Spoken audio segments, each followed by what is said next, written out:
बंदी छोड़ सतगुरु रामपाल जी परमेश्वर जी की जय हो। सत्साई भाई और बहनों, पुस्तक मानवता का गिरता हास तथा विकास, इसके ऊपर वीडियो बनाने की श्रृंखला जारी है। ये पुस्तक सतलोक आश्रम मैनेजमेंट हरियाणा दावा करता है कि ये हम सतलोक आश्रम वालों के अर्थात राष्ट्रीय समाज सेवा समिति वालों के द्वारा लिखी गई है। भाई और बहनों, पुस्तक चाहे परम पूज्य परमेश्वर सतगुरु रामपाल जी के कर कमल से लिखी गई हो, चाहे सतलोक आश्रम अर्थात राष्ट्रीय समाज सेवा समिति वालों के माध्यम से लिखी गई हो, आप और हमने इस पुस्तक को पढ़कर पुस्तक के निष्कर्ष को निकालकर इस पुस्तक के अंदर जो बातें हैं, जो ज्ञान है, यदि वो हमारे अनुकूल है, सतगुरु रामपाल जी के प्रवचनों के अनुकूल है, तो हमने उसका अध्ययन करके उसका निष्कर्ष निकाल के, क्योंकि निष्कर्ष निकालने के लिए सतगुरुदेव जी ने हमें अपना अमर तत्व ज्ञान दे दिया है। हम सही और गलत का निर्णय तत्व ज्ञान आधार से अब बड़ी आसानी से कर सकते हैं। हमें कोई भी भ्रमित नहीं कर सकता है। तो हमने केवल निष्कर्ष निकालना है और निष्कर्ष निकालने के बाद जो बातें हमारे भक्ति को बढ़ाएंगी, जो बातें हमारे विश्वास को बढ़ाएंगी, जिन बातों से हमें दृढ़ता मिलेगी, हमने केवल उन्हीं बातों को ग्रहण करना है। और जो बातें, जो ज्ञान सतगुरुदेव जी के भक्ति विधान के विपरीत होगा, हमने उसको छोड़ देना है। तो वीडियो में हम आगे बढ़े उससे पहले पूज्य गुरुदेव भगवान का आशीर्वाद प्राप्त करेंगे, परमेश्वर जी का जयकारा लगाएंगे। बंदी छोड़ सतगुरु रामपाल जी परमेश्वर जी की जय हो।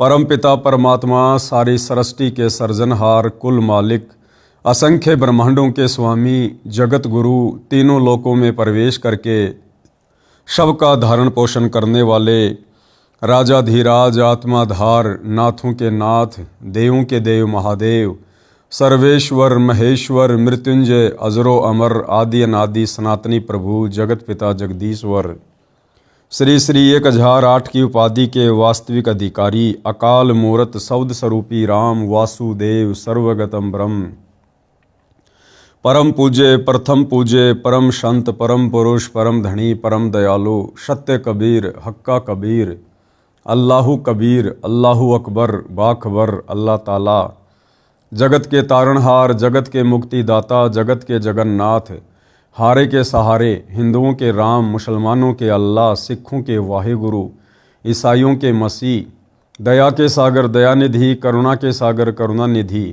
स्वयंभू परिभू, संकट मोचन, कष्ट हरण, मंगल करण, दुख भंजन, अविगत कबीर, निर्विकार निर्विषम परमात्मा, अलय अलेख सतगुरु, आदि अनादि सतगुरु, असली मर्यादा पुरुषोत्तम, असली राम, असली कृष्ण, असली घनश्याम, असली मुरारी, राजाओं के राजा, महाराजाओं के महाराजा, शहंशाहों के शहंशाह, सम्राटों के सम्राट, भगवानों के भगवान, अल्लाहों के अल्लाह, प्रभुओं के प्रभु, मसीहाओं के मसीह, सच्चे वाहिगुरु, बाबाओं के बाबा, पीरों के पीर, सेठों के सेठ, जगत सेठ, सावड़सा सेठ, सर्वगुण संपन्न, अनंत कोटि कलाओं के स्वामी, अनंत कोटि ब्रह्मांडों के नायक, योगियों में महायोगी, ध्यानियों में महाध्यानी, सिद्धों में परम सिद्ध, ज्ञानियों में तत्व ज्ञानी, ब्रह्म ज्ञानी, महाज्ञानी, परम ज्ञानी, सर्वश्रेष्ठ ज्ञानी, विज्ञानी, युवा कबीर, समर्थ कबीर, असमवात, अमित ओजा, सच्चे रहनुमा, करीम अल्लाह, सुभान अल्लाह, दुनिया के अंतिम पैगंबर, 8 सितंबर 1951 से गांव धनाना, जिला सोनीपत, हरियाणा, भारतवर्ष की पावन भूमि पे प्रकट रियल कल की भगवान श्री नारायण साकार हरि, श्री बाबा साहेब, नूर अनंत परमात्मा, सच्चे दरवेश, सच्चे बाखबर, संत शिरोमणि सतगुरु रामपाल जी परमेश्वर जी के चरण कमल में साध संगति से जुड़े हुए देश विदेश से आप और हम सभी सत्सेवक भाई बहनों का अनंत कोटि दंडवत प्रणाम। तो भाई और बहनों, पुस्तक मानवता का गिरता हास तथा विकास, इसका पेज नंबर 34 और आज वीडियो नंबर 4 है। अब इस पुस्तक में आगे कर्म कांड के विषय में एक सत्य कथा लिखकर बताई गई है और ये सत्य कथा परम पूज्य परमेश्वर सतगुरु रामपाल जी के लीला में जीवन के ऊपर आधारित है। यानी भाई और बहनों, आप और हमने भक्ति मार्ग पर पूर्ण सफलता प्राप्त करने के लिए अध्यात्म को अच्छे से समझना पड़ेगा। पूर्ण गुरु के शत भक्ति मार्ग में हमने किन किन बातों का विशेष तौर पर ध्यान रखना होगा, कहीं हमारी मर्यादा टूट न जाए, नियम भंग ना हो जाएं। इसलिए हमने हर पहलू पर बहुत ही गौर करना होगा।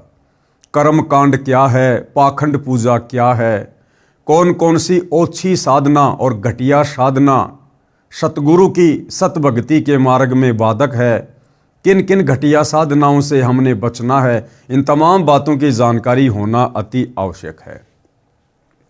कर्म कांड के विषय में सत्य कथा। संत रामपाल जी महाराज सत्संग में बताते हैं कि मेरे पूज्य गुरुदेव स्वामी रामदेवानंद जी महाराज को 16 वर्ष की आयु में किसी महात्मा के सत्संग सुनने से वैराग्य हो गया था। यहां पर लेखक के द्वारा क्या लिखा गया है कि मेरे पूज्य गुरुदेव, मेरे पूज्य गुरुदेव। भाई और बहनों, सतगुरु रामपाल जी जो कि सारी सृष्टि के पूज्य देव हैं, पूज्य गुरुदेव हैं, इष्ट देव हैं, आराध्य देव हैं। इनका कोई पूज्य गुरु नहीं हो सकता, इनका कोई इष्ट देव नहीं हो सकता। ये परमात्मा स्वयं पृथ्वी पर एक मनुष्य के पुत्र की भांति प्रकट होकर लीला करते हुए अपने आध्यात्मिक ज्ञान को आप और हम तक पहुंचाते हैं। ये परमात्मा अपने आप को छुपाते हुए, एक दास की भूमिका करते हुए, एक भगत की भूमिका करते हुए, एक तत्वदर्शी संत की भूमिका करते हुए आप और हमें ये अनसुना ज्ञान समझाते हैं। अगर ये परमेश्वर स्वयं को कह दे कि मैं कबीर हूँ, मैं परमात्मा हूँ, मैं सबका पूज्य देव हूँ, सबका इष्ट देव हूँ, तो भाई और बहनों, हम नादान इनके सत्संग भी सुनना पसंद ना करें। इसलिए हमारी छोटी बुद्धि को देखते हुए सतगुरु रामपाल जी स्वयं कबीर परमेश्वर पूर्ण ब्रह्म होते हुए भी अपने आप को छुपाते हुए इस पृथ्वी पर प्रकट होकर एक संत की भूमिका करते हुए और गुरु शिष्य परंपरा को बनाए रखते हुए, क्योंकि ज्ञान हमेशा गुरु से ही प्राप्त होता है, इसलिए गुरु शिष्य परंपरा का निर्वाह करते हुए और एक मुंह बोला गुरु बनाकर एक अच्छी आत्मा को अपना मुंह बोला गुरु बनाते हैं, उस आत्मा को सर्व बातों से परिचित करवा देते हैं और स्वयं एक दास बनकर, एक भगत बनकर आगे फिर इस ज्ञान का प्रचार करते हैं। इस प्रकार की भूमिका से वे हमें एक अच्छे और नेक भगत बनने की भी शिक्षा देते हैं। एक दिन वे खेतों में गए हुए थे, पास में ही वन था।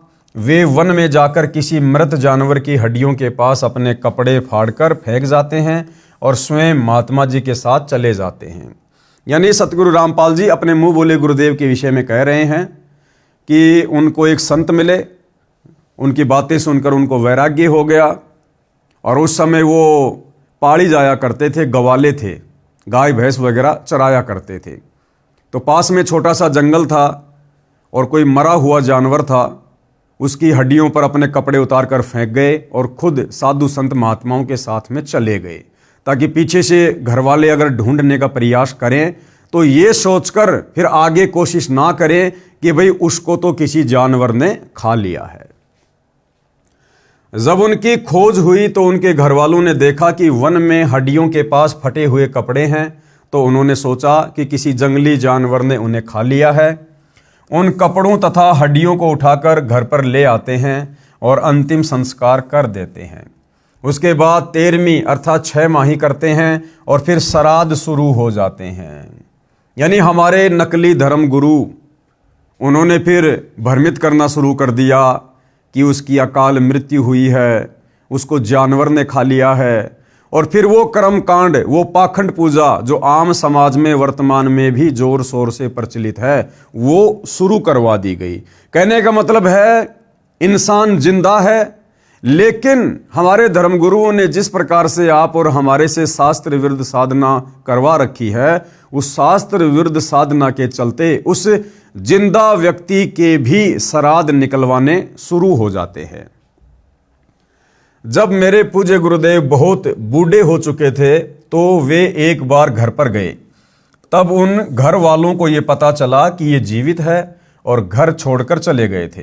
उन्होंने बताया कि जब ये घर छोड़कर चले गए थे तो इनकी खोज हुई, वन में इनके कपड़े मिले, उनके पास कुछ हड्डियां पड़ी थी। तो हमने सोचा कि किसी जंगली जानवर ने इनको खा लिया है और उन कपड़ों तथा हड्डियों को घर पर लाकर अंतिम संस्कार कर दिया।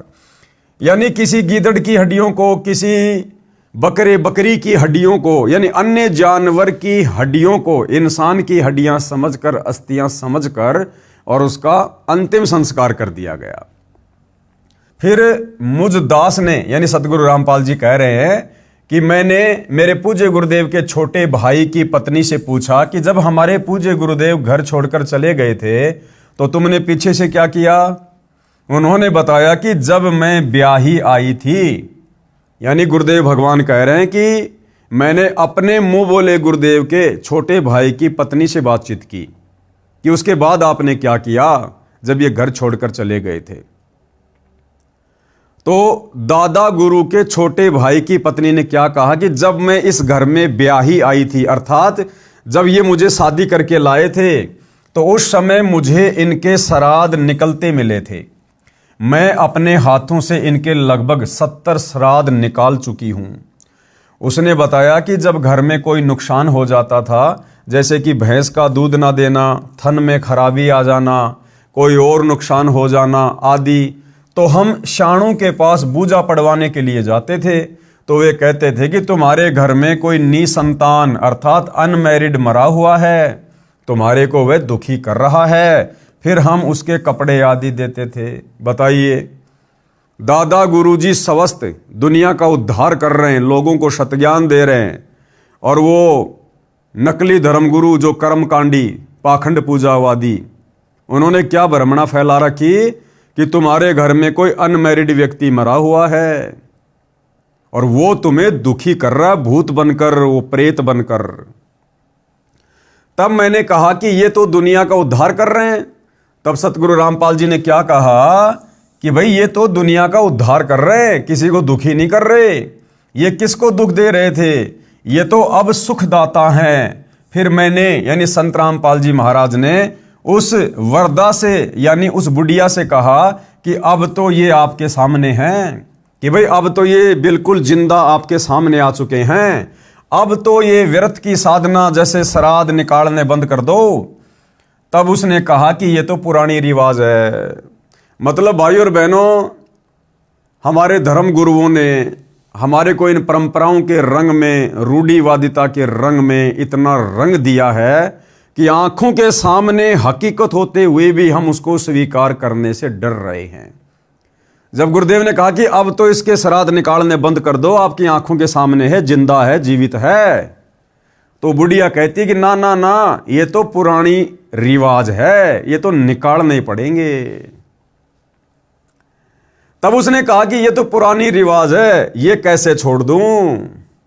अर्थात हम अपनी पुरानी रिवाजों में इतने लीन हो चुके हैं कि प्रत्यक्ष प्रमाण होने पर कि वह गलत कर रहे हैं, छोड़ नहीं सकते। इससे प्रमाणित होता है कि श्राद्ध निकालना, पितृ पूजा करना आदि सब व्यर्थ है। इससे भाइयों और बहनों ये भी सिद्ध होता है कि आज आप और हम चंद आत्माओं ने, जो आत्माएं सतगुरु रामपाल जी परमेश्वर जी के संपर्क में आई हैं, उनसे दीक्षा लेकर मर्यादा में रहकर भक्ति कर रही हैं, आप और हमारे ऊपर देखो कितनी बड़ी रजा, कितनी बड़ी मेहर पूज्य गुरुदेव भगवान की। एक झटके में परमात्मा ने हमारे से तमाम प्रकार की बुराइयों को, विषय विकारों को, परंपराओं को, रीति रिवाजों को, व्यर्थ के त्योहारों को, सब कुछ परमेश्वर ने छुड़वा दिया है। और यहां आंखों के सामने प्रत्यक्ष प्रमाण होने के बावजूद भी उन परंपराओं को छोड़ने से लोग भयभीत हो रहे, डर रहे हैं। तो इससे यह सिद्ध होता है कि आप और हमारे ऊपर पूज्य गुरुदेव भगवान का विशेष आशीर्वाद है, उनकी विशेष रजा है। उनकी विशेष रजा के बिना भाई और बहनों, आप और हम इस काल लोक की परंपराओं से बाहर नहीं निकल सकते थे। नंबर 11, यानी सतगुरु रामपाल जी से उपदेश लेने के बाद उनकी भक्ति को यदि सफल करना है तो आगे कौन सा नियम है? बच्चे के जन्म पर शास्त्र विरुद्ध पूजा निषेध। बच्चे के जन्म पर कोई छठी आदि नहीं मनानी है। सूतक के कारण प्रतिदिन की तरह करने वाली पूजा, भक्ति, आरती, ज्योति जगाना आदि बंद नहीं करना है। जैसे घर में बच्चा हो जाता है तो कुछ दिनों के लिए हमारे पंडित लोग, हमारे गुरुजन, हमारे ये ब्राह्मण विद्वान लोग जो धार्मिक मार्ग में लोगों का मार्गदर्शन करते हैं, उनको पंडित और ब्राह्मण कहा जाता है।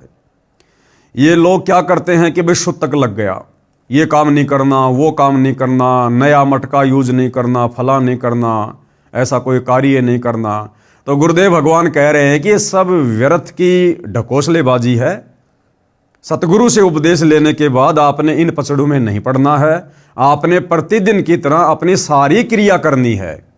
अपना हवन यज्ञ भी करना है, नित्य नियम भी करना है, मंत्र भी करना है, सत्संग भी सुनना है, काम धंधा भी करना है, अपना सारा काम करना है। उस बच्चे का पैदा होना उसके संस्कार के अनुसार एक नॉर्मल प्रोसीजर है। जैसे बहुत सारे लोग कहते हैं कि हम बृहस्पतिवार को शेविंग नहीं करवाते, मंगलवार को हम बाल नहीं कटवाते, बुधवार को हम ये काम नहीं करते। अरे भैया, यदि आप लोग मंगलवार को नाखून नहीं काटते, यदि बृहस्पतिवार को बाल नहीं कटवाते, और बृहस्पतिवार को यदि किसी घर में कोई बच्चा पैदा हो जाए तो क्या आप उसको बाहर फेंक के आ जाओगे? अगर मंगलवार के दिन आपके घर में कोई बच्चा उत्पन्न हो जाए तो क्या आप उसको बाहर फेंक के आ जाओगे कि आज वार शुभ नहीं है, आज का दिन शुभ नहीं है? तो ये सब व्यर्थ की ढकोसलेबाजियां हैं। इसी संदर्भ में एक संक्षिप्त कथा बताता हूं कि एक व्यक्ति की शादी के 10 वर्ष बाद पुत्र हुआ था। पुत्र की खुशी में उसने बहुत ही खुशी मनाई। 20-25 गांवों को भोजन के लिए आमंत्रित किया और बहुत ही गाना बजाना हुआ, अर्थात काफ़ी पैसा खर्च किया। फिर 1 वर्ष के बाद उस पुत्र का देहांत हो जाता है। फिर वही परिवार टक्कर मारकर रोता है और अपने दुर्भाग्य को कोसता है। इसलिए कबीर साहिब हमें बताते हैं कि कबीर, बेटा जाया खुशी हुई और बहुत बजाए थाल, ये तो आना जाना लग रहा ज्यों कीड़ी का नाल। कि हे नादान प्राणी, बिना सच्चे सतगुरु की शरण के, बिना तत्व ज्ञान के, ये बेटा बेटी होने की खुशी में तू इतना पागल क्यों हो रहा है? ये तो कीड़ी के नाल की तरह है। जैसे कीड़ नगरा होता है जहाँ पर चींटियों के जो बिल होते हैं, वहाँ हम क्या देखते हैं? हजारों चींटियाँ जा रही हैं, हजारों चींटियाँ आ रही हैं। तो गुरुदेव कहते हैं कि तो आना जाना लगा हुआ है। दादा मर गया, घर में पोता आ गया, एक मर गया, दूसरे का जन्म हो गया।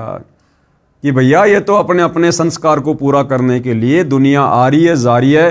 तो किस बात पे खुश हो रहा है? आज घर में बेटा हो गया, पोता हो गया, बड़ी खुशी मनाई, डीजे बजाया, लोगों को भोजन करवाया, और उस बेटे का या पोते पोती का अगले क्षण का भरोसा नहीं, जिंदा रहेगा या मरेगा।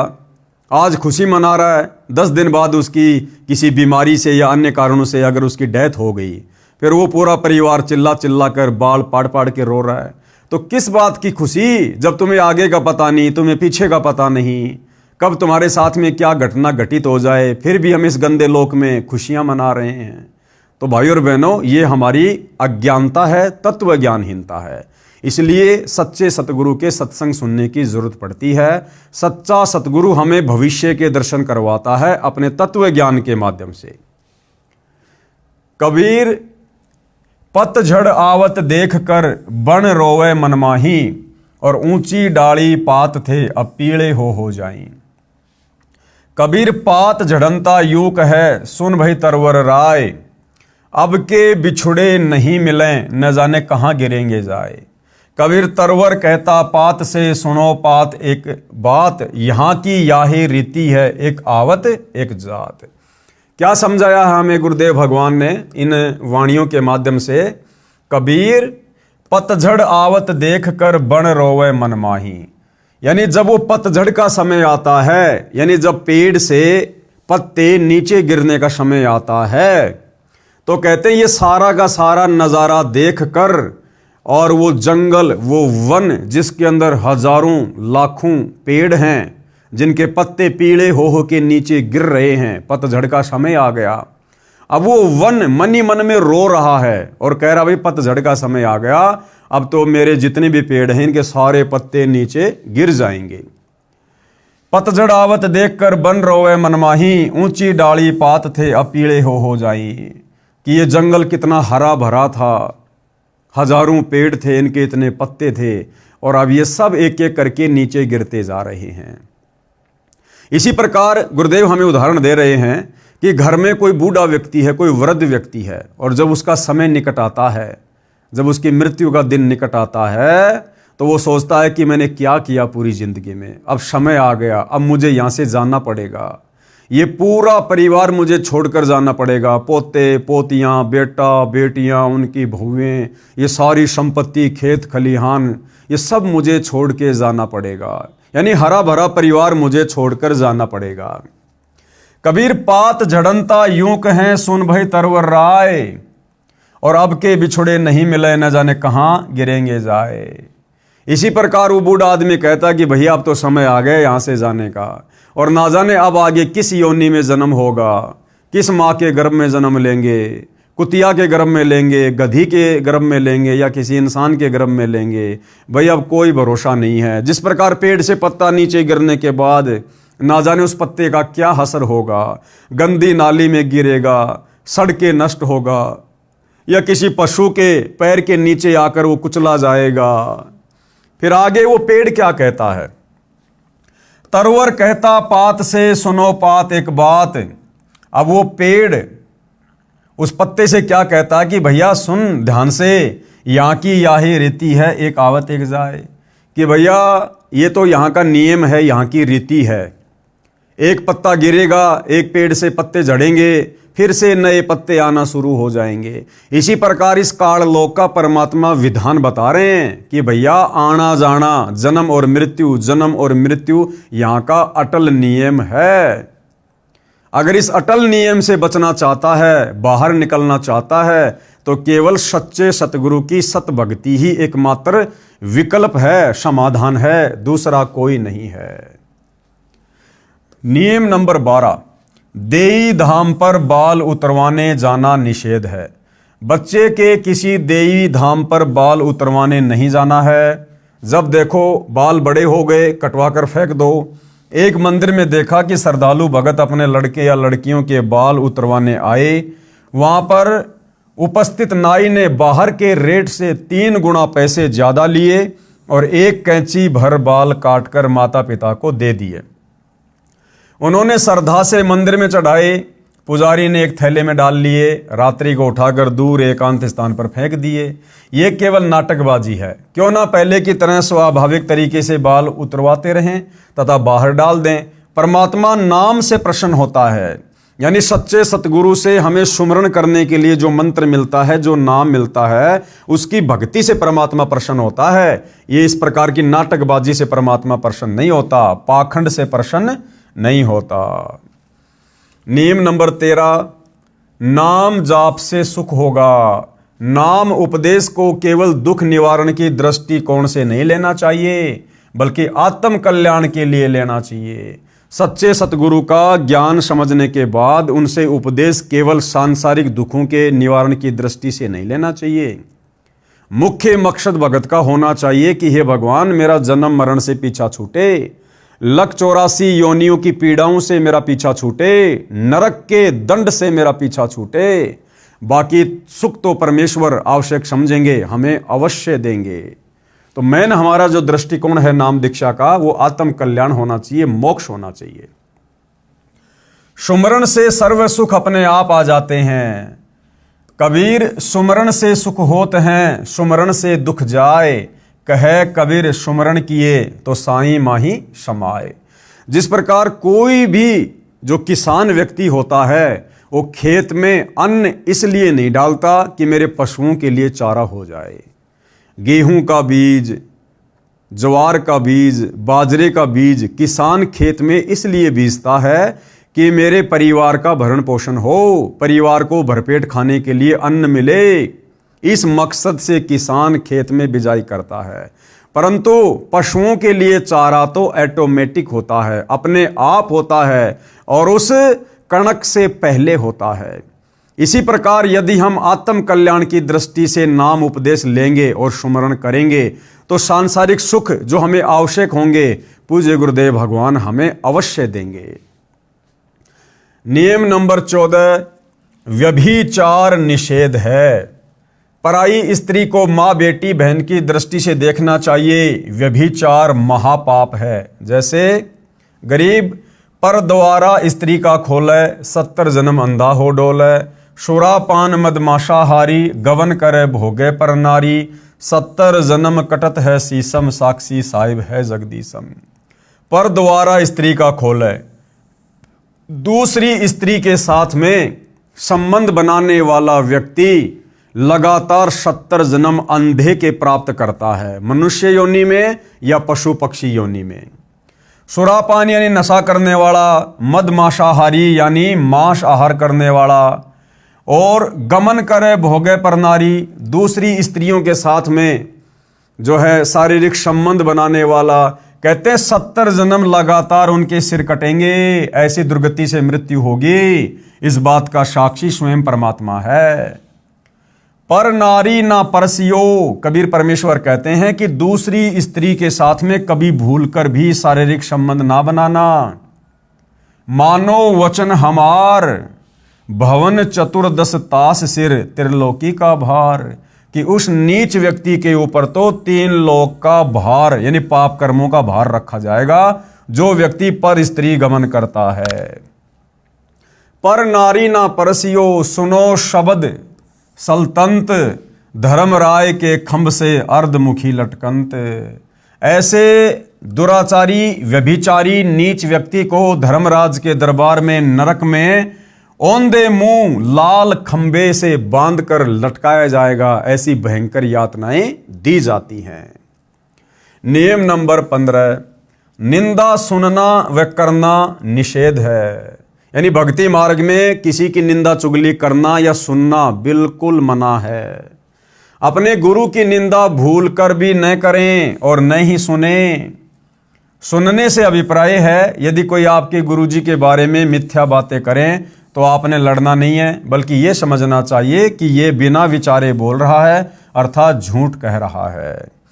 गुरु की निंदा सुने जो काना, ताको निश्चय नरक निदाना। और अपने मुख निंदा जो कर ही, शुकर श्वान गर्भ में पड़ी। यानी जो व्यक्ति अपने गुरु की निंदा सुनता है, जैसे कोई हमारे पूज्य गुरुदेव भगवान के बारे में उल्टी सीधी बातें करें।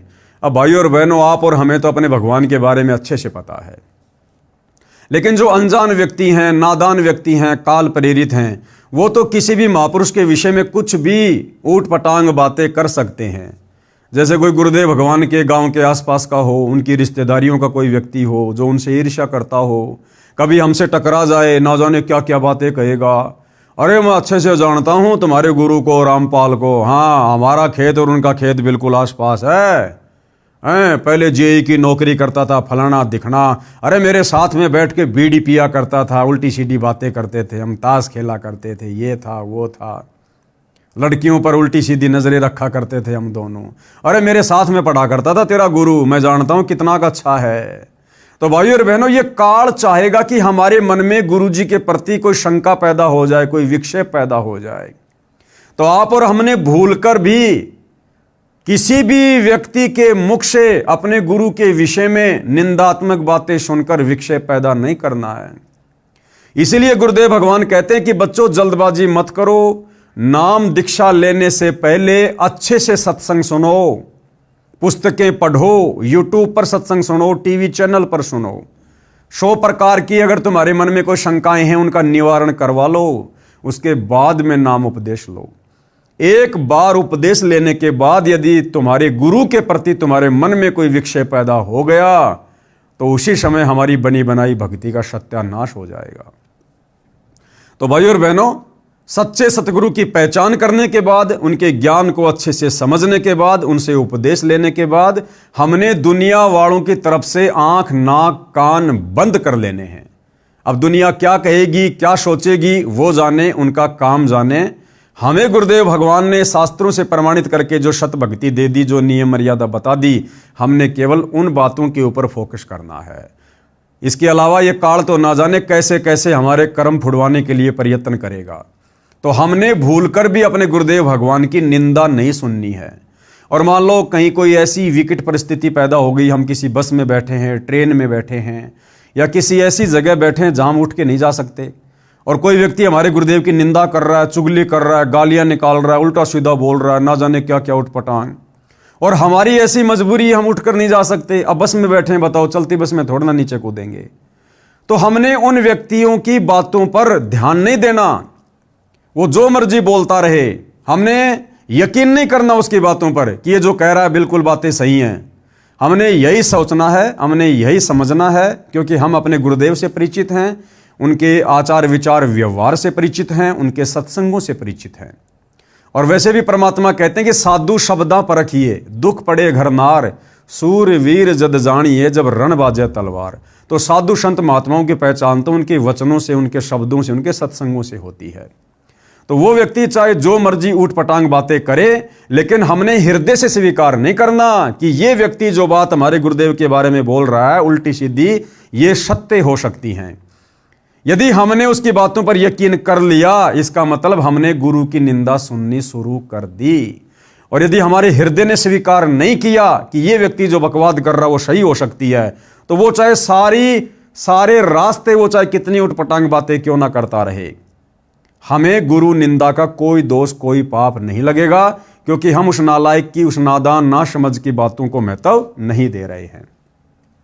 और अपने मुख निंदा जो करही, शुक्र स्वान गर्भ में पढ़ी, और जो नाम उपदेश लेने के बाद अपने मुंह से अपने गुरुजी की निंदा करता है काल प्रेरणा से, कहते हैं वो तो सीधा लक 84 योनि में जाता है, गधे कुत्ते सूअर की योनियों को प्राप्त करता है, उसका कोई ठिकाना नहीं होगा। फिर निंदा तो किसी की भी नहीं करनी है और ना ही सुननी है, चाहे वह आम व्यक्ति ही क्यों ना हो। कबीर साहिब कहते हैं, तिनका कभू ना निंदिए जो पांव तले होय, कभू ऊंट आखन पड़े पीर घनेरी होय। निंदा के विषय में गुरुदेव क्या कह रहे हैं कि भाई निंदा तो हमने किसी की भी नहीं करनी है, आम व्यक्ति की भी नहीं करनी है। ये भक्तों का काम नहीं होता है। भक्तों का काम होता है भक्ति करना, बाकी अपना काम धंधा करना। फालतू के लोगों के पास में उठना बैठना, गप्पे मारना, गपशप करना, ये भक्तों का काम नहीं होता है। तो निंदा तो हमने आम व्यक्ति की भी नहीं करनी। जैसे गांव का कोई व्यक्ति जबरदस्ती हमें बैठा ले और फिर वो व्यक्ति किसी और की निंदा करने लग जाए और हमसे झूठी हाँ भरवाए, तो हमने ऐसे व्यक्तियों के पास बैठना ही नहीं है। उनके पास बैठने से हमारा समय बर्बाद होगा, हमारी सांसें बर्बाद होंगी और कहीं ना कहीं हम गलती कर बैठेंगे। इसलिए आवश्यक काम हो अपना काम करो, तुरंत वहां से उठते चल बनो। उसके पास बैठने का व्यर्थ में कोई काम नहीं है। गुरुदेव अपनी वाणी में कहते हैं कि भाई दुनिया सेती दोस्ती पड़े भजन में भंग, भाई एका एकी राम से या साधु के संग। व्यर्थ में गांव वालों के पास में, यार दोस्तों के पास में बिल्कुल नहीं बैठना चाहिए। वैसे तो भक्ति मार्ग में आने के बाद भगत का कोई यार दोस्त तो होता ही नहीं है। इस भक्ति मार्ग में हमारा सबसे बड़ा यार, हमारा दोस्त, हमारा मित्र, हमारा गुरु है। क्योंकि गुरु कभी भी हमें सत्य भक्ति मार्ग से नहीं भटकाएगा। गुरु कभी भी हमें कुमार्ग पर जाने की शिक्षा नहीं देगा। सांसारिक यार दोस्त रिश्तेदार हमें लाख कुशिक्षा दे देंगे कुमार्ग पर चलने की, लेकिन सतगुरु हमेशा सदमार्ग पर चलने की ही शिक्षा देगा। तो हमारा सबसे बड़ा जो मित्र है, मित्र का मतलब क्या होता है? जो हमें सही शिक्षा दे। तो सही शिक्षा केवल सतगुरु दे सकता है। तो भगत का सबसे बड़ा मित्र भी उसका सतगुरु है। तो गुरुदेव कहते हैं व्यर्थ में लोगों के पास में नहीं बैठना चाहिए। दुनिया से ती दोस्ती पड़े भजन में भंग। कहीं ना कहीं तुम्हारे भजन में, तुम्हारी भक्ति में बाधा उत्पन्न होगी, मर्यादा टूटेगी। तो क्या करें? एका एकी राम से या साधु के संग। क्या करना चाहिए भगत ने? एका एकी राम से। एका एकी राम का मतलब होता है एक तुम और एक तुम्हारा राम, यानी तुम्हारा गुरु। यानी या तो अपना सत्संग सुनो या अपना सुमरण करो, गुरु की महिमा में कोई शब्द गा लो, या तो ये प्रोसीजर अपनाओ, या फिर किसी भगत भाई से बातचीत कर लो, या किसी भगत भाई बहन के पास में जो आसपास रहते हैं घूमते घूमते वहां चले जाओ।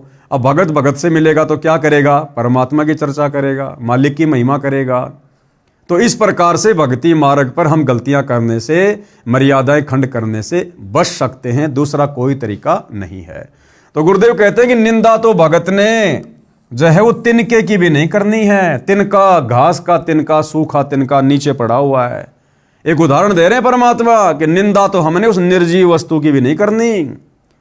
तिनका कभू न निंदिए जो पांव तले होए, कब ओठ आंखों में गिरे फिर दर्द घनेरा होए। वो तिनका जिसकी आपने निंदा कर दी, ना जाने कब हवा के झोंके से ऊपर उठकर तेरी आंख में गिर जाए, बहुत ज्यादा पीड़ा हो जाएगी। तो जीते जागते इंसान की निंदा चुगली फिर कितनी हानिकारक होगी, ये विचार करने की बात है। नियम नंबर 16, गुरु दर्श की महिमा, यानी गुरुदेव के दर्शनों की महिमा। गुरुदेव के दर्शनों से कितना लाभ। सत्संग में समय मिलते ही आने की कोशिश करें तथा सत्संग में नखरे यानी मान बढ़ाई करके नहीं आवें, अपितु अपने आप को एक बीमार समझ कर आवें। यानी सत्संग में हमने किस भाव से जाना चाहिए। देखो भाई और बहनों, सतगुरु रामपाल जी स्वयं पूर्ण ब्रह्म परमेश्वर हैं, कबीर देव हैं, अंतर्यामी हैं, जानी जान हैं। हमने सत्संग में जाते समय, और वैसे भी भाई और बहनों देखो, भगत का तो नियम होता है, भगत नखरे नहीं करता, मान बढ़ाई नहीं करता है, ज़्यादा चटकीले भड़कीले दिखावटी कपड़े, शौक में फैशन में इन चीज़ों को धारण नहीं करता। अगर करता है तो अभी उसके अंदर भक्ति प्रवेश नहीं है, अभी वो पूर्णतया भगत नहीं है। जिस प्रकार एक रोगी व्यक्ति डॉक्टर के पास में किस प्रकार से जाता है, वो चाहे कितने पैसे वाला हो, कितना धनी हो, कितना बड़ा अधिकारी हो, वो एक रोग कटवाने की दृष्टि से डॉक्टर के पास जाता है। उस समय उसको कोई अभिमान, कोई अहंकार नहीं होता है। डॉक्टर जैसा उसको आदेश देता है वो वही बैठ जाता, वही लेट जाता है, वैसा ही करता है। इसी प्रकार सत्संग में जाते समय भगत ने भी इसी प्रकार से मतलब व्यवहार करना चाहिए। अपने आप को जन्म मरण का सबसे बड़ा रोगी समझना चाहिए। सबसे बड़ा रोगी, यदि मेरी किसी भी हरकत से मेरे गुरुदेव भगवान के दिल को जरा भी ठेस पहुंची तो मेरा जन्म मरण का रोग नहीं कटेगा, फिर मैं गधा कुत्ता शुअर बनता डोलूंगा, नरक में ठोका जाऊंगा, फिर क्या बनेगी मेरे साथ। फिर गधा कुत्ता शुअर बनूंगा तब ये मान बढ़ाई, नखरे, ये चौंचलेबाजी, ये नाटकबाजी, ये पद प्रतिष्ठा, मान बढ़ाई, अहंकार फिर कहाँ जाएगा ये। तो भगत ने इस प्रकार से आगे का भविष्य देखकर इस ज्ञान आधार से फिर भगत ने अपनी दैनिक क्रियाओं को करना है। जैसे बीमार व्यक्ति चाहे कितने ही पैसे वाला हो, चाहे उच्च अधिकारी हो, जब अस्पताल में जाता है तो उस समय उसका मकसद केवल रोग मुक्त होना होता है। जहां डॉक्टर लेटने को कहे लेट जाता है, बैठने को कहे बैठ जाता है, बाहर जाने का निर्देश मिले बाहर चला जाता है, फिर अंदर आने के लिए आवाज आए चुपके से अंदर आ जाता है। ठीक इसी प्रकार यदि आप सत्संग में आते हो तो आपको सत्संग में आने का लाभ मिलेगा, अन्यथा आपका आना जाना बिल्कुल निष्फल हो जाएगा। ठीक इसी प्रकार सत्संग में भगत को जहां बैठने को कहा जाए वहीं बैठ जाए, जो खाने को मिल जाए उसे परमात्मा कबीर साहिब की रजा से प्रसाद समझकर खाकर प्रसन्न चित रहे।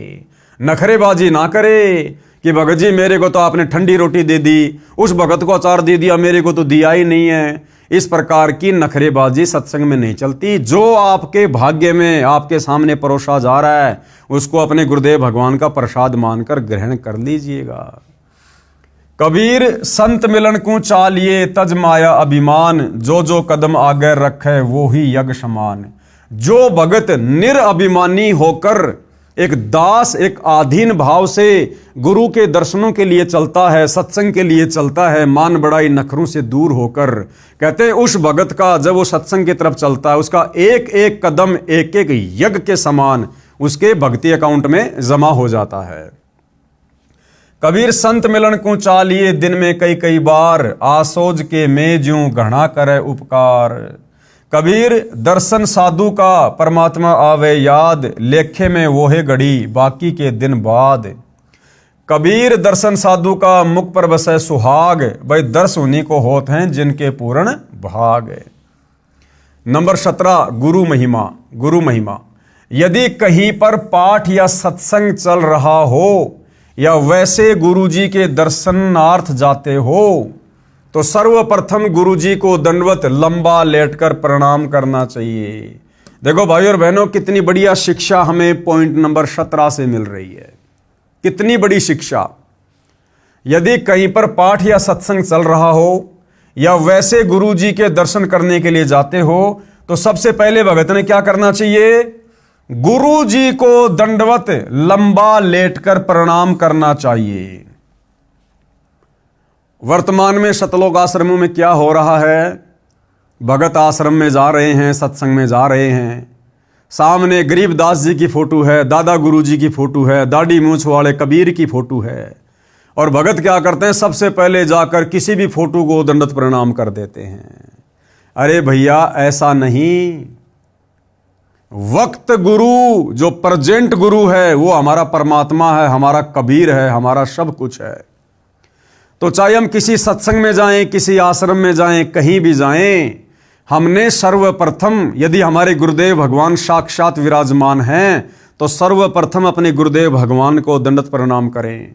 यदि गुरुदेव भगवान नहीं हैं, उनकी गैर हाजिरी में उन्हीं की तस्वीर को, उन्हीं की फोटो को, उस फोटो में, उस जगह पर सूक्ष्म रूप में विराजमान मानकर, क्योंकि कबीर परमेश्वर की वाणी क्या कहती है, घटी ही में गंगा, घटी ही में जमुना, घटी ही में है जगदीश, सतगुरु तारेंगे। और मोको कहाँ ढूंढे रे बंदे, मैं तो तेरे पास में। तो हमने सर्वप्रथम केवल अपने पूज्य गुरुदेव भगवान को ही दंडवत करना है। हमने उस फोटो को भी दंडवत प्रणाम नहीं करना जिस फोटो में हमारे गुरुदेव के साथ किसी और की फोटो है। जैसे सतलोक आश्रमों में गुरु गोविंद की फोटो होती है, ऊपर दाढ़ी मूछ वाला नकली कबीर है, और उस नकली कबीर के चरणों में असली कबीर संत रामपाल जी को बैठा रखा है। या कोई ऐसी फोटो है जिसमें गरीबदास जी की भी है, नकली कबीर की भी है, दादा गुरु जी की भी है, पंडित चिदानंद जी की भी है, और बीच में संत रामपाल जी को बैठा रखा है चौकी पर। तो हमने ऐसी किसी भी फोटो को दंडवत प्रणाम नहीं करना जिस फोटो में हमारे पूज्य गुरुदेव संत रामपाल जी के अलावा किसी और महापुरुष की या संत की फोटो है।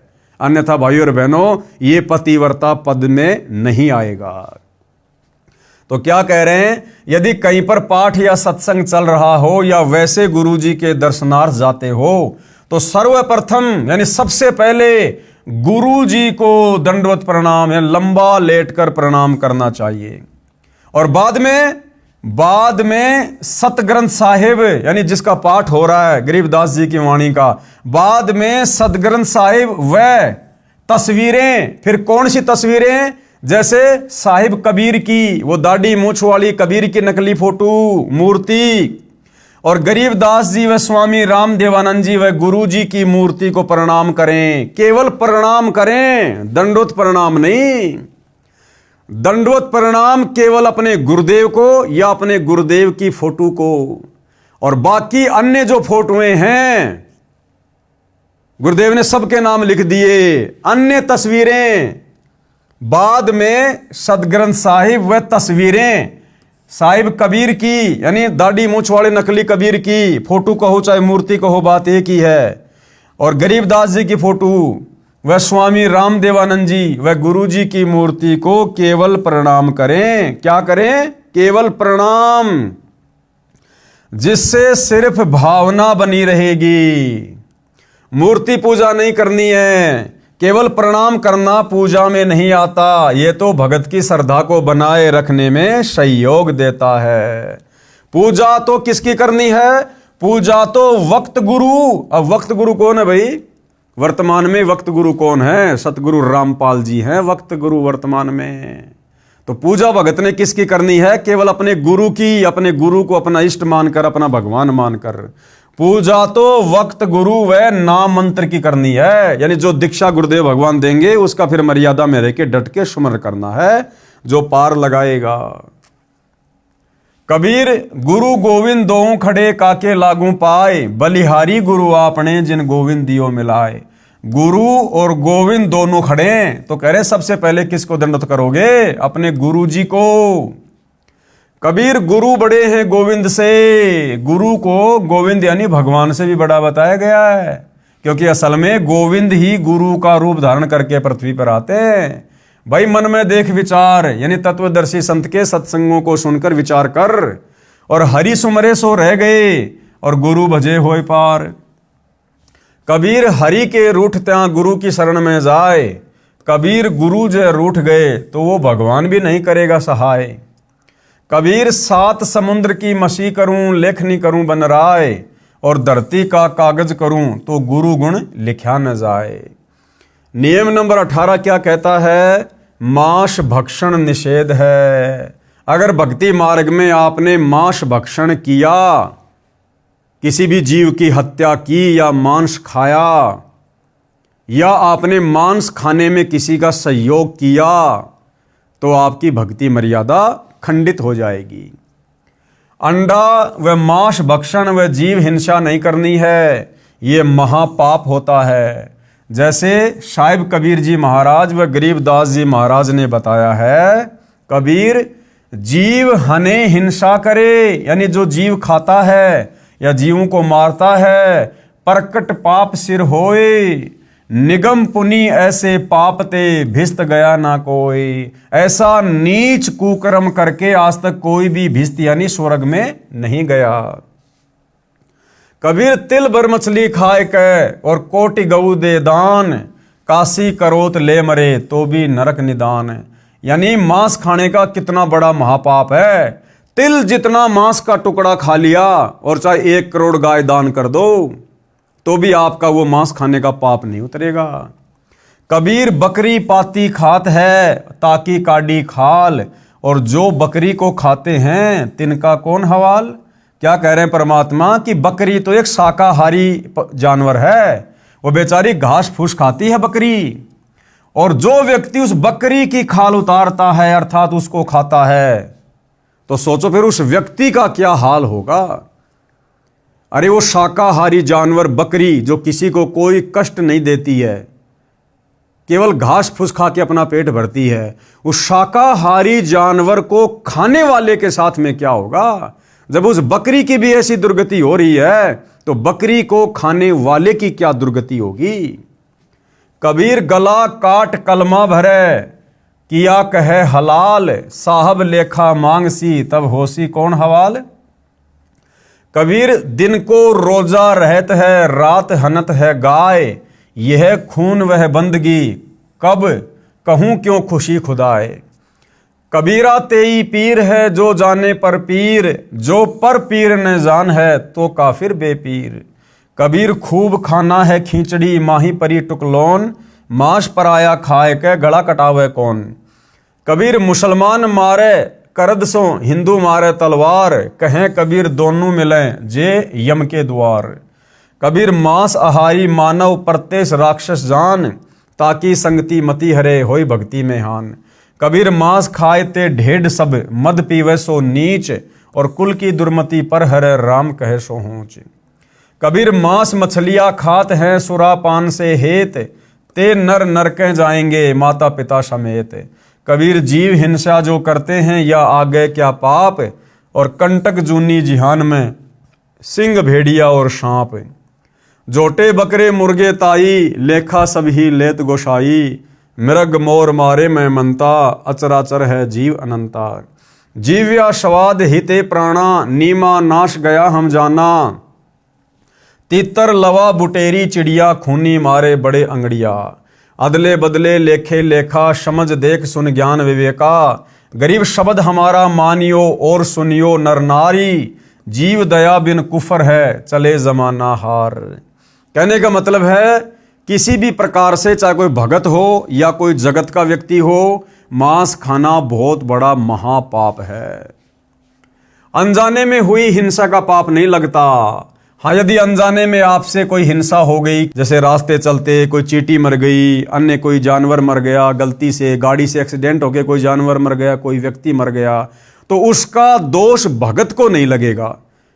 देखो, जगत वाला व्यक्ति चाहे अनजाने में किसी को मार दे चाहे जानबूझ के मार दे, उसका तो बराबर पाप है यहाँ के विधान के अनुसार।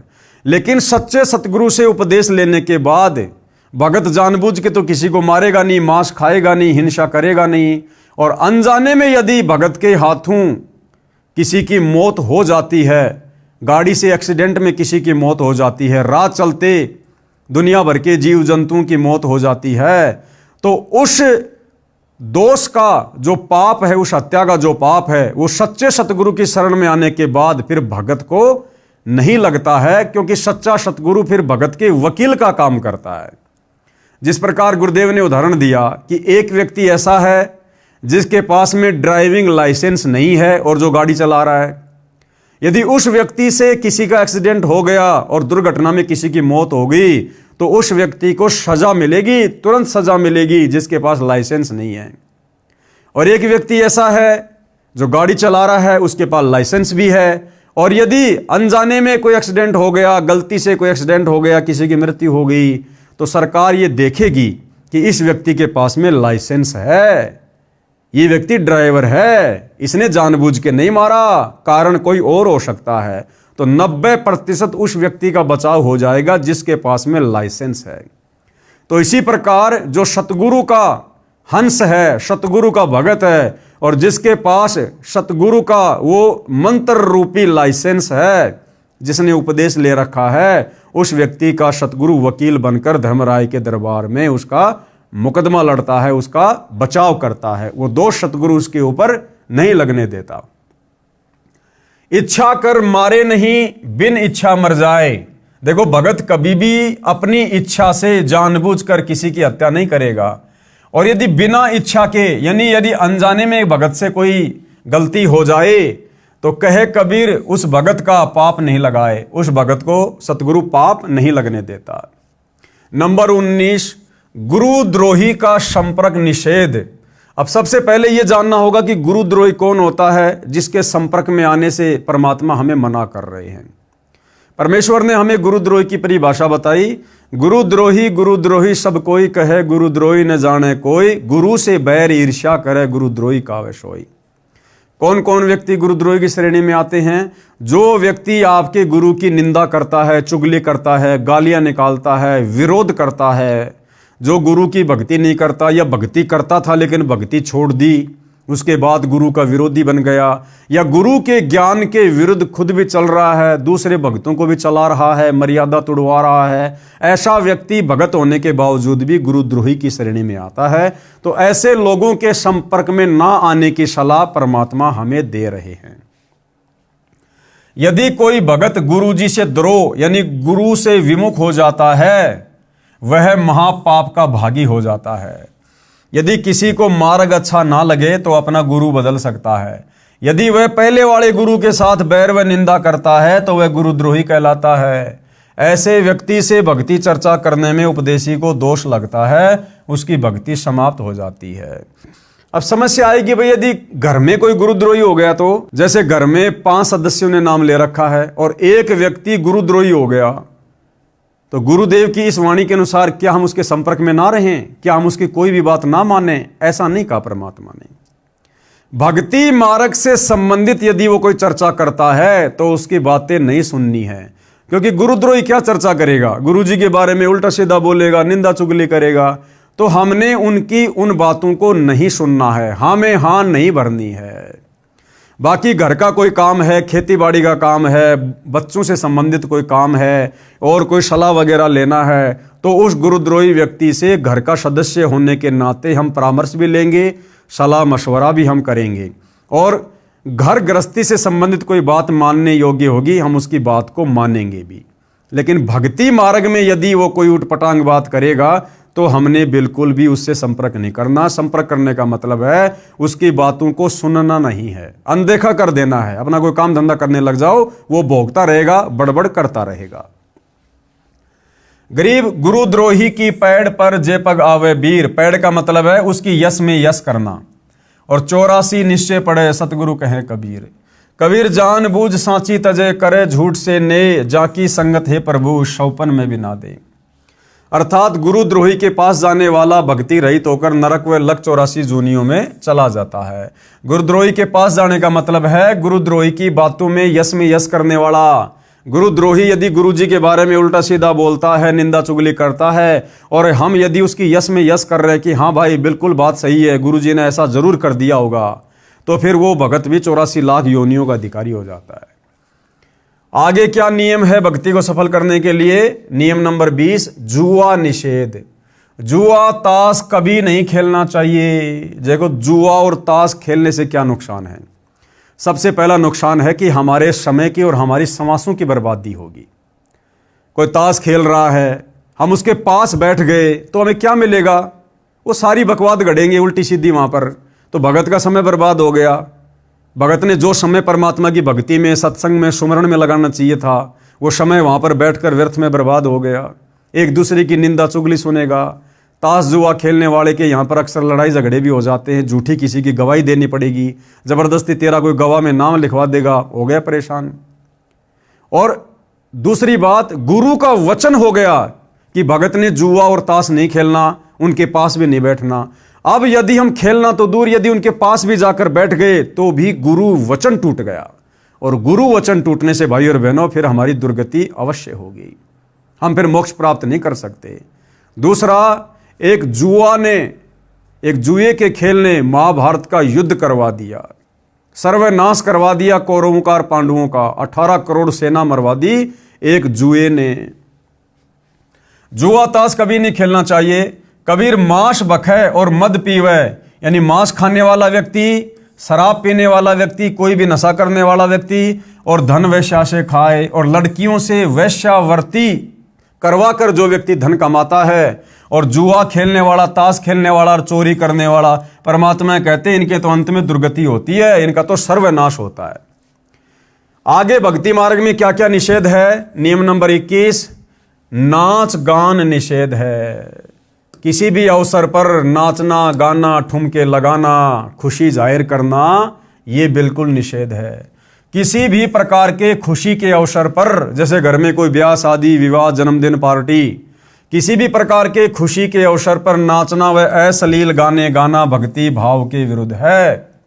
जैसे एक समय एक विधवा बहन किसी खुशी के अवसर पर अपने रिश्तेदार के घर पर गई हुई थी। सभी खुशी के साथ नाच गा रहे थे, परंतु वह बहन एक तरफ बैठकर प्रभु चिंतन में लगी हुई थी। फिर उनके रिश्तेदारों ने उनसे पूछा कि आप ऐसे क्यों निराश बैठे हो, वह भी हमारी की तरह नाचो, गाओ और खुशी मनाओ।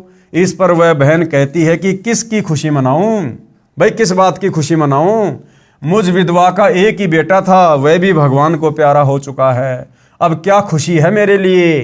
ठीक इसी प्रकार इस काल के लोक में प्रत्येक व्यक्ति की स्थिति है। यहां पर गुरु नानक देव जी की वाणी है, ना जाने काल की कर डारे, किस विधि डल जा पासावे, जिनाते सिरते मौत खुड़क दी उन्हानू केड़ा हंसावे। कि भाई एक पल में ये काल बली ना जाने क्या घटना घटित कर दे। पूरा का पूरा परिवार जो किसी मंदिर में, मस्जिद में, किसी धार्मिक स्थान पर या ब्याह शादी में गाड़ी में बैठकर डीजे बजाते हुए, फिल्मी गानों का आनंद लेते हुए, इधर उधर की बातें करते हुए जा रहे हैं, अचानक से गाड़ी एक्सीडेंट हो जाए, गाड़ी किसी गहरी खाई में गिर जाए, किसी नदी नाले में गिर जाए, पूरा का पूरा परिवार मर जाए या कुछ सदस्य मर जाएं, अब बताओ किस बात की खुशी मना रहे थे? भविष्य का एक सेकंड का पता नहीं क्या हमारे साथ में क्या घटित हो जाए, और इस गंदे लोक में हम खुशी मना रहे हैं। तो भाई आंखें खुलेंगी गुरु के सत्संग सुनने से, गुरु के वचन सुनने से। बाकी तो पूरी दुनिया काल की गोद में बैठी है, अंधी होके चल रही है। तो आदरणीय नानक जी कहते कि ना जाने काल की कर डारे, ये काल ना जाने अचानक से क्या कर दे, किस विधि डल जा पासावे, न जाने कौन सी तरफ पासा पलटी खा जाए। और जिनादे सिरते मौत खुड़क दी, जिस आदमी के सिर के ऊपर कच्चे धागे से तलवार बांध के लटका रखी हो, वो आदमी कैसे हंसी खुशी मना सकता है जिसको पल पल अपनी मौत दिखाई दे रही हो। फिर सच्ची खुशी क्या है? क्या बताया नानक जी ने? साध मिले साड़ी शादी होंदी। जब कोई भगत संत मिलता है, कोई गुरु भाई बहन मिलते हैं या सतगुरु के सत्संगों में जाते हैं, तब भगत को असली खुशी होती है। और वो खुशी भगत कोई बाहर जाहिर नहीं करता, ढोल बाजे बजा के जाहिर नहीं करता, नाच के जाहिर नहीं करता। अंदर ही अंदर मन ही मन में एक लहर उठती है, खुशी होती है कि आज मेरा भगत भाई आ गया, आज परमात्मा का सत्संग है, आज साथ संगति है, आज गुरुदेव को भोग लगाएंगे, मालिक की महिमा करेंगे, आज गुरुदेव के दर्शन करेंगे। वो मन ही मन में भगत अपनी खुशी जाहिर करता है। नाच गा के, ठुमके लगा के बाहर भगत कभी खुशी जाहिर नहीं करता। तो कहते हैं साध मिले साड़ी शादी होंदी, और बिछुड़ जा दिलगिरी वे। और जैसे ही वो संत भगत दूर होते हैं, फिर से मन मायूस हो जाता है। अख दे नानक सुनो जिहाना, मुश्किल हाल फकीरिए। कि भाई भगत की राह, भक्ति की राह बड़ी कठिन है। कबीर साहिब जी महाराज भी कहते हैं, कबीर झूठे सुख को सुख है, मान रहा मनमोद, शकल चबी ना काल का, कुछ मुख में कुछ गोद। कि भाई इस काल लोक के झूठे सुखों को तू सुख मान रहा है। आज किसी के घर में बेटा उत्पन्न हो गया, पोता उत्पन्न हो गया, खुशी में नाच रहा, गा रहा, डीजे बजा रहा, झूठी खुशी मना रहा है। 4 दिन बाद हॉस्पिटल में बेटा मर गया, पोता मर गया, अब वो सारी की सारी खुशी गायब हो गई। तो परमात्मा कहते हैं इस काल के लोक में नादानो, किस बात की खुशी मना रहे हो तुम? कबीर झूठे सुख को सुख है, मान रहा मनमोद, सकल चबी ना काल का, कुछ मुख में कुछ गोद। कबीर बेटा जाया खुशी हुई बहुत बजाए थाल। अरे ये तो आवन जाना लग रहा ज्यों कीड़ी का नाल। विशेष आगे गुरुदेव क्या कह रहे हैं, स्त्री तथा पुरुष दोनों ही परमात्मा प्राप्ति के अधिकारी हैं। स्त्री और पुरुष दोनों को ही मनुष्य शरीरधारी, मानव शरीरधारी प्राणी कहा जाता है। ये दोनों ही मोक्ष प्राप्ति के अधिकारी हैं। स्त्रियों को मासिक धर्म के दिनों में भी अपनी दैनिक पूजा, ज्योति लगाना आदि बंद नहीं करना चाहिए। ना ही किसी के देहांत या जन्म पर भी दैनिक पूजा कर्म बंद नहीं करना। माता बहनों को हर महीने जो मासिक धर्म होता है, उस मासिक धर्म के समय भी अपनी भक्ति को, पूजा पाठ को या जैसे ज्योति लगाना है, इन क्रियाओं को बंद नहीं करना है। इन नकली धर्म गुरुओं ने, पाखंडी धर्म गुरुओं ने ज्ञानहीनता के चलते स्त्रियों को पुरुषों से हे समझ लिया। जिस समय माता बहनों को मासिक धर्म होता है तो हमारे नादान धर्म गुरुओं ने ये कहकर, तरह तरह की बातें कहकर कि मासिक धर्म के समय स्त्रियां खाना नहीं बना सकती हैं, नए कपड़े नहीं पहन सकती हैं, पूजा पाठ नहीं कर सकती हैं, भगवान को भोग नहीं लगा सकती हैं। ये दुनिया भर का पाखंड और आडंबर फैला रखा था। अब गुरुदेव भगवान ने आकर हमें सत भक्ति से परिचित करवाया है, पाखंड की दुनिया से बाहर निकाला है। तो हम जितने भी सतगुरु रामपाल जी परमेश्वर जी के फॉलोवर हैं, उनके भगत हैं, वो चाहे स्त्री है, चाहे पुरुष है, चाहे किसी भी प्रकार की कोई भी समस्या है, मासिक धर्म तो छोड़ो, अगर घर में किसी की मृत्यु हो जाए, चाहे अकाल मृत्यु हो, चाहे किसी बच्चे की मृत्यु हो, चाहे किसी वृद्ध की मृत्यु हो, हम भक्तों ने तीनों समय की आरती करना, सत्संग सुनना, ज्योत लगाना, यानी कोई भी धार्मिक क्रिया हमने नहीं छोड़नी है। चाहे सांसारिक रीति रिवाज के हिसाब से, चाहे सूतक हो, चाहे पातक हो, चाहे कुछ भी हो, क्योंकि हमारा कल्याण भगवान की भक्ति से होगा। अरे सूतक पातक के समय हम लोग खाना पीना क्यों नहीं छोड़ते भाई? बोलना चलना क्यों नहीं छोड़ते भाई? कपड़े पहनना क्यों नहीं छोड़ते भाई?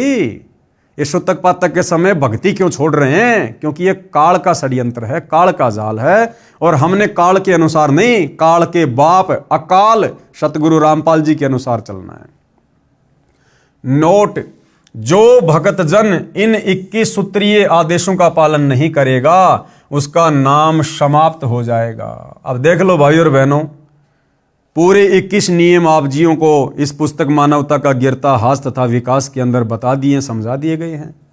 अब आप जी खुद ही विचार कर लेना, अगर इन 21 नियमों में से आपने एक भी नियम तोड़ा तो आपका प्रथम नाम नहीं चलेगा।